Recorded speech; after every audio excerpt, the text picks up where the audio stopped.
दोस्तों आज हम लोग 10th की एनसीईआरटी बुक पढ़ेंगे और पहला चैप्टर से स्टार्ट कर। हमारे पहले चैप्टर में है रासायनिक अभिक्रिया एवं समीकरण। तो कंटिन्यू करते हैं। अपने दैनिक जीवन की निम्नलिखित परिस्थितियों पर ध्यान दीजिए और विचार कीजिए कि क्या होता है जब गर्मियों में कमरे के ताप पर दूध को खुला छोड़ दिया जाता है। लोहे का तवा, तसला, कील को आर्द्र वायुमंडल में खुला छोड़ दिया जाता है।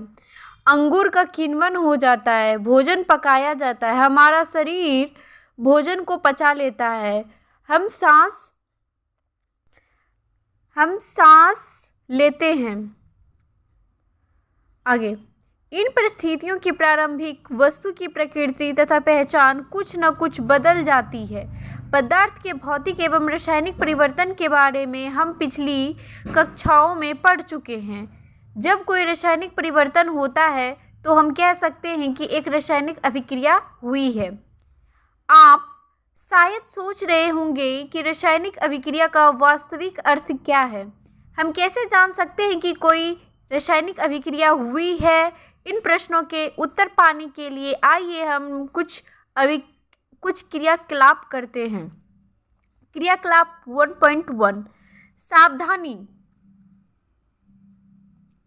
इस क्रियाकलाप में शिक्षक के सहयोग की आवश्यकता है। सुरक्षा के लिए छात्र आंखों पर चश्मा पहन ले तो उचित होगा। लगभग 2 सेंटीमीटर लंबे मैग्नीशियम रिबन को रेगमाल से रगड़कर साफ कर लीजिए। इसे चिमटे से पकड़कर स्प्रिट लैंप या बर्नर से इसका दहन करिए तथा इससे बनी राख को वॉच ग्लास में इकट्ठा कर लीजिए, जैसा कि 1.1 चित्र में दिखाया गया है। देख लीजिए आप लोग 1.1 चित्र में क्या है। उसके बाद देखिए, मैग्नीशियम रिबन का दहन करते समय अपनी आंखों का यथासंभव दूर रखिए। आपने क्या प्रक्षेपण किया? आपने देखा होगा कि चमकदार श्वेत लौ के मैग्नीशियम रिबन का दहन होता है और यह श्वेत चूर्ण में परिवर्तित हो जाता है।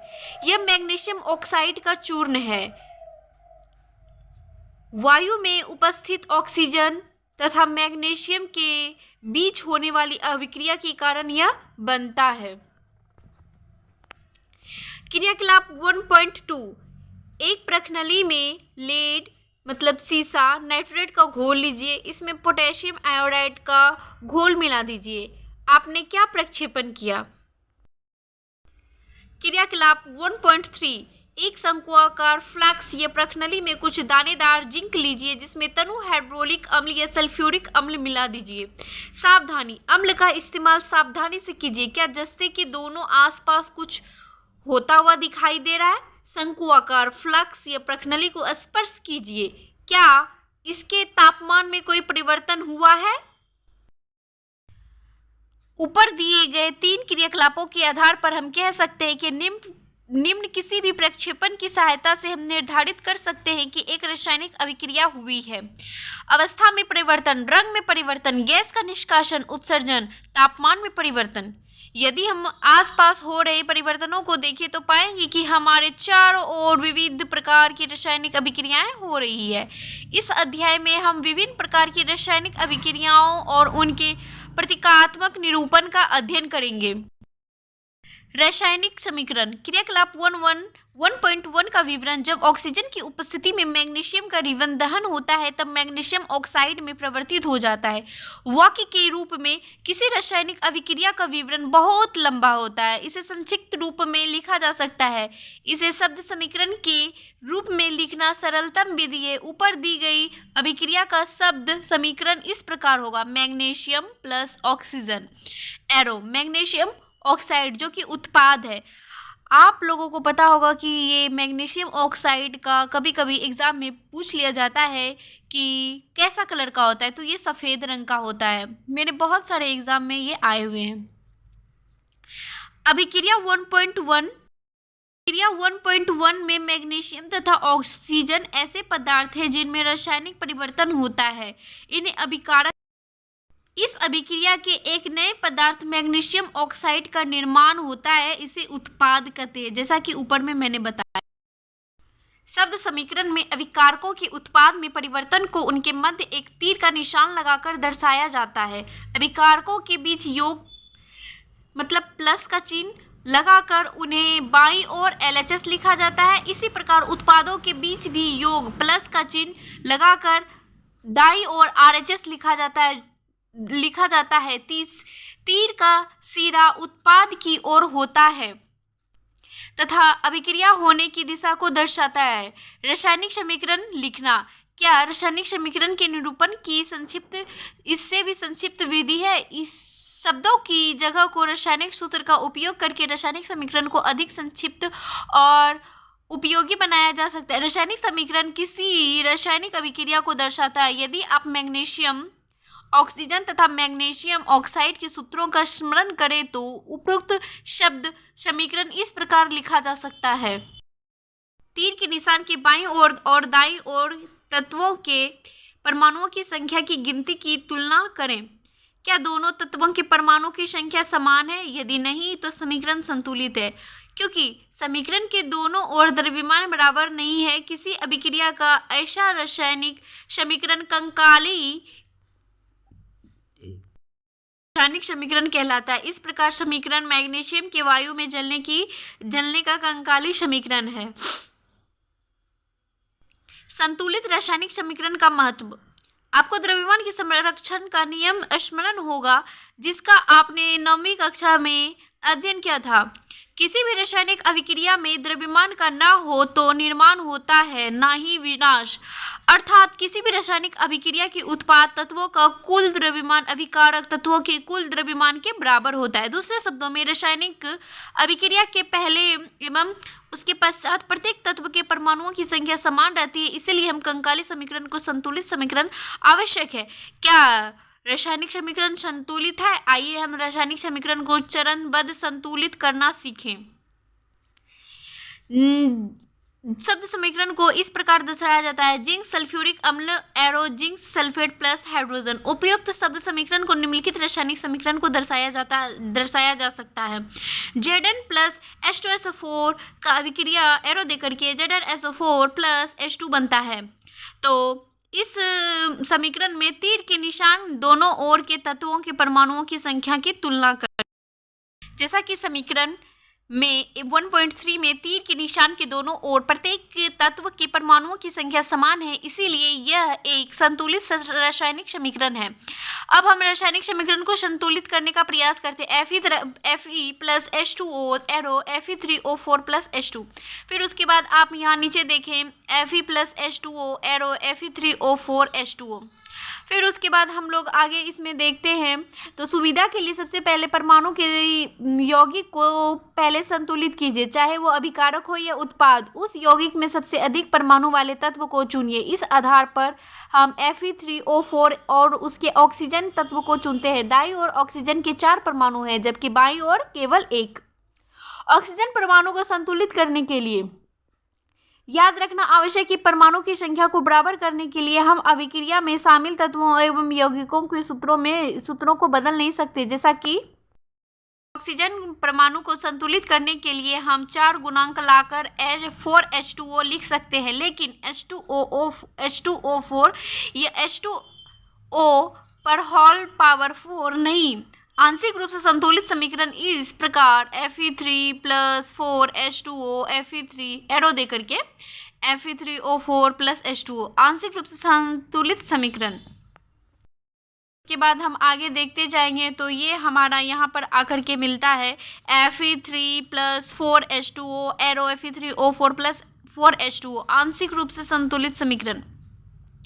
ऊपर दिए गए समीकरण की जांच करने के लिए तीसरा तत्व चुन लीजिए जो अब तक असंतुलित है। आप पाएंगे कि केवल लोहा ही एक तत्व है जिसे संतुलित करना शेष है। यहाँ हमने संतुलित करते हुए Fe को संतुलित करने के लिए बाईं ओर हम Fe के 3 परमाणु लेते हैं। 3Fe3 plus 4H2O arrow Fe3O4 plus H2। उसके बाद हम देखते हैं कि अंत में इस संतुलित समीकरण की जांच के लिए हम समीकरण के दोनों ओर के तत्वों के परमाणुओं की संख्या का परिकलन करते हैं। 3Fe plus 4H2O arrow Fe3O4 plus 4H2।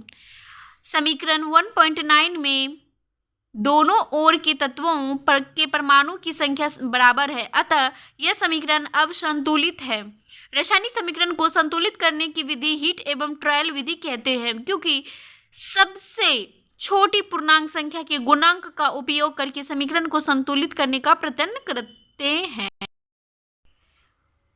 चरण 7, भौतिक अवस्था के संकेत लिखना। पूर्व पृष्ठ पर लिखे संतुलित समीकरण की सावधानी से जांच कीजिए। क्या इस समीकरण को हमें अभिकारकों तथा उत्पादों को भौतिक अवस्था के बारे में भी ज्ञान होता है? इस समीकरण में उनकी भौतिक अवस्था की जानकारी नहीं है। रासायनिक समीकरण को अधिक सूचना पूर्व बनाने के लिए अभिकारकों तथा उत्पादों के रासायनिक सूत्र के साथ उनकी भौतिक अवस्था को भी दर्शाया जाता है। अभिकारकों तथा उत्पादों के गैस, द्रव, जलीय तथा ठोस अवस्थाओं को क्रमशः G, l, A, Q और S से दर्शाया जाता है। अभिकारक या उत्पाद जब घोल के रूप में उपस्थित होते हैं तब हम एक क्यों लिखते हैं, एक्वा विलियन जिसे बोल सकते हैं। अब संतुलित समीकरण 1.9 इस प्रकार होगा, 3F3S प्लस H2O जो कि गैस है तो G से डिनोट किया है, एरो Fe3O4S सॉलिड है, प्लस 4H2O जो कि गैस है। ध्यान दीजिए समीकरण 1.10 में कि H2O के साथ G चिन्ह का उपयोग किया जाता है। यह दर्शाया जाता है कि इस अभिक्रिया में जल का उपयोग भाप के रूप में किया जाता है। प्रायः इस हर समीकरण में भौतिक अवस्था को शामिल नहीं किया जाता जब तक यह आवश्यक न हो कि कभी कभी अभिक्रिया की परिस्थिति जैसे कि ताप, दाब, उत्प्रेरक आदि को भी तीर के निशान के ऊपर नीचे दर्शाया जाता है। जैसे carbon monoxide CO bracket G plus 2H2 bracket G arrow दे करके एरो पर 340 ATM और फिर उसका जो उत्पाद बनता है CH3OH। और ये समीकरण देखिए 6CO3 plus 12H2O sulphuric chlorophyll और सूर्य प्रकाश की उपस्थिति में arrow C6H12O6 aqua 6O2 aqua plus 6H2O liquid. इस प्रकार आप पुस्तक में दिए गए समीकरण को संतुलित कर सकते हैं। और ये जो आप देख रहे हैं प्रश्न, इनका मैं अलग से आपको वीडियो करके दिखाऊंगी, सॉल्यूशन में अलग से करवाऊंगी। कहने का मतलब रासायनिक अभिक्रिया के प्रकार। कक्षा 9 में हम अध्ययन कर चुके हैं कि रासायनिक क्रिया के समय किसी एक तत्व का परमाणु दूसरे तत्व के परमाणु में नहीं बदलता है, ना कोई परमाणु मिश्रण से बाहर जाता है और ना ही बाहर से मिश्रण में आता है। वास्तव में किसी रासायनिक अभिक्रिया में परमाणुओं के आपसी आबंध के टूटने एवं जुड़ने से नए पदार्थ का निर्माण होता है। परमाणुओं के बीच किसी रासायनिक अभिक्रिया में परमाणुओं के आपसी आबंध के टूटने एवं जुड़ने नए पदार्थों का निर्माण होता है। परमाणुओं के बीच विभिन्न प्रकार के आबंध के बारे में आप अध्याय 3 और 4 में अध्ययन करेंगे। आप 1.4 एक बीकर में थोड़ा कैल्शियम ऑक्साइड तथा बुझा हुआ चूना लीजिए, इसमें धीरे धीरे जल मिलाइए। अब बीकर को स्पर्श कीजिए जैसा 1.3 चित्र में दिखाया गया है। क्या इसके ताप में कोई परिवर्तन हुआ है? कैल्शियम ऑक्साइड जल के साथ तीव्रता से अभिक्रिया करके बुझे हुए चूने कैल्शियम हाइड्रोक्साइड का निर्माण करके अधिक मात्रा में ऊष्मा उत्पन्न करती है। जैसे कि CO जो सॉलिड अवस्था में है इसे बुझा हुआ चूना कहते हैं, और प्लस ये जल से अभिक्रिया करके कैल्शियम हाइड्रोक्साइड बनाती है जिसे बुझा हुआ चूना कहते हैं। इस अभिक्रिया में कैल्शियम ऑक्साइड तथा जल मिलकर एक एकल उत्पाद कैल्शियम हाइड्रोक्साइड बनाते हैं। ऐसी अभिक्रिया जिसमें 2 या 2 से अधिक अभिकारक मिलकर एकल उत्पाद करते हैं उसे संयोजन अभिक्रिया कहते हैं। ये कैप्शन में देखते हैं क्या लिखा हुआ है, क्या आप जानते हैं? देखते हैं क्या जानते हैं। ऊपर की अभिक्रिया में निर्मित बुझे हुए चूने के विलयन का उपयोग दीवारों की सफेदी करने के लिए किया जाता है। कैल्शियम हाइड्रोक्साइड वायु में उपस्थित कार्बन डाइऑक्साइड के साथ धीमी गति से अभिक्रिया करके दीवारों पर कैल्शियम कार्बोनेट की एक पतली परत बना देता है। सफेदी करने के लिए 2-3 दिन बाद कैल्शियम कार्बोनेट का निर्माण होता है जिसे दीवारों पर चमक आ जाती है। रोचक बात यह है कि संगमरमर का रासायनिक सूत्र CaCO3 ही है और फिर COH पर हॉल 2 प्लस CO मतलब कार्बन डाइऑक्साइड एरो देकर के CaO CO3 प्लस H2O का निर्माण होता है। आइए संयोजन अभिक्रिया के कुछ और उदाहरणों की चर्चा करें। मेरा एग्जाम हुआ था जिसमें पूछा गया था कि कोयला का दहन होना किस प्रकार की अभिक्रिया है, तो आप कमेंट में मुझे ज़रूर बताइए। ये मेरे पूछा गया था टेक्नीशियन के एग्जाम में।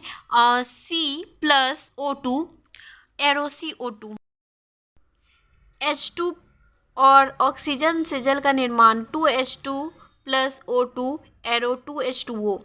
सरल शब्दों में हम कह सकते हैं कि जब दो या दो से अधिक पदार्थ तत्व या यौगिक संयोग करके एकल उत्पाद का निर्माण करते हैं तो ऐसी अभिक्रिया को संयोजन अभिक्रिया कहते हैं। क्रियाकलाप 1.4 में हमने यह देखा कि अधिक मात्रा में उत्पन्न ऊष्मा हुई, इससे अभिक्रिया मिश्रण गर्म हो जाता है। जिन अभिक्रियाओं में उत्पाद का निर्माण के साथ साथ ऊष्मा भी उत्पन्न होती है उसे ऊष्माक्षेपी अभिक्रिया कहते हैं। ऊष्माक्षेपी अभिक्रिया के कुछ उदाहरण है प्राकृतिक गैस का दहन CH4 plus 2O2 arrow CO2 plus 2H2O plus ऊर्जा। क्या आप जानते हैं कि श्वसन एक ऊष्माक्षेपी अभिक्रिया है? हम सभी जानते हैं कि जीवित रहने के लिए हमें ऊर्जा की आवश्यकता होती है। यह ऊर्जा भोजन से प्राप्त होती है। पाचन क्रिया के समय खाद्य पदार्थ छोटे छोटे टुकड़ों में टूट जाते हैं, जैसे चावल, आलू, ब्रेड। कार्बोहाइड्रेट होता है। इन कार्बोहाइड्रेट के टूटने से ग्लूकोज प्राप्त होता है। यह ग्लूकोज हमारे शरीर की कोशिकाओं में उपस्थित ऑक्सीजन से मिलकर हमें ऊर्जा प्रदान करता है। इस अभिक्रिया का विशेष नाम श्वसन है, जिसका अध्ययन आप अध्याय 6 में करेंगे। C6H12O6 plus CO2 plus 6H2O arrow CO2 plus 12H2O plus ऊर्जा।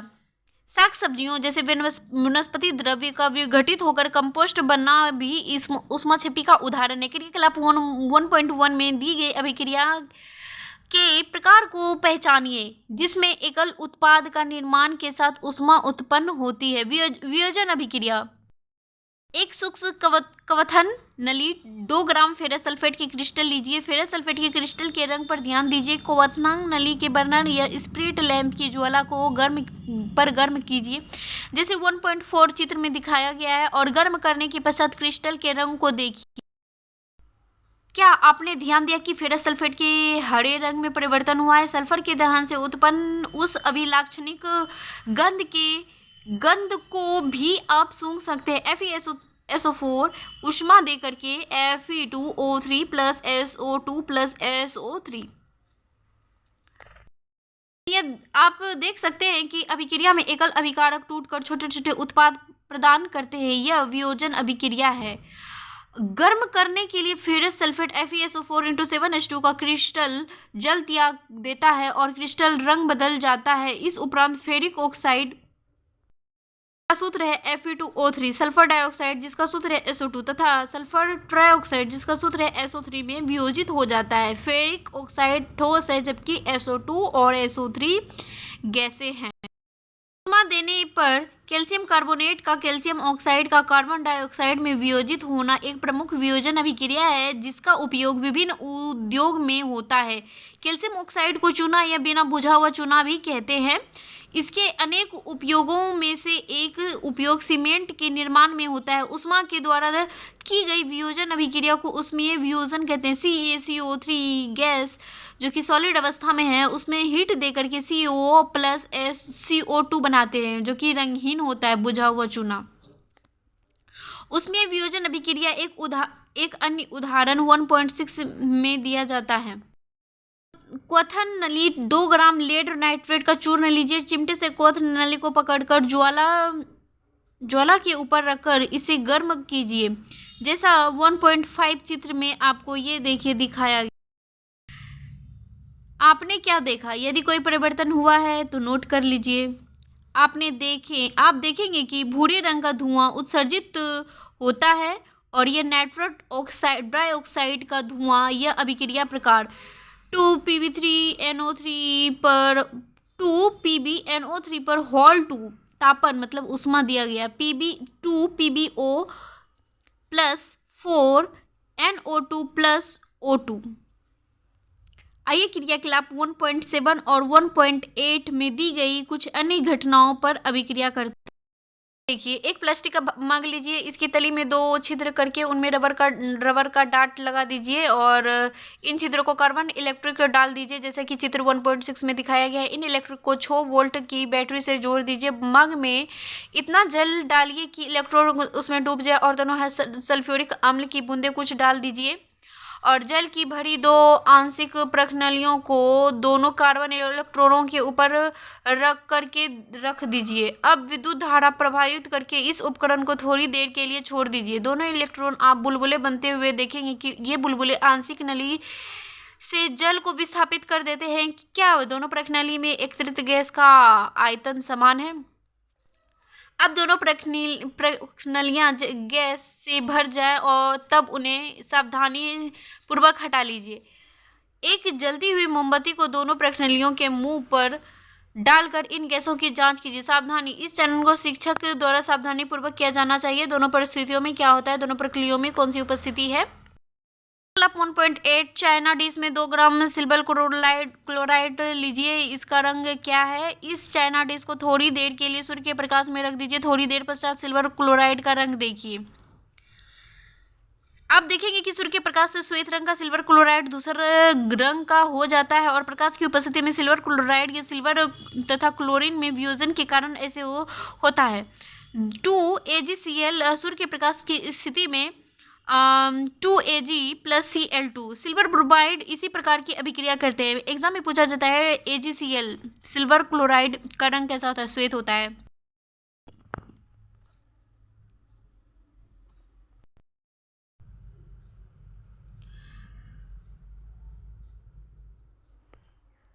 ये देखिए, हमने देखा कि वियोजन अभिक्रिया में अभिकारकों को तोड़ने के लिए ऊष्मा प्रकाश या विद्युत ऊर्जा की आवश्यकता होती है। जिन अभिक्रियाओं में ऊर्जा अवशोषित होती है उसे ऊष्माशोषी अभिक्रिया कहते हैं।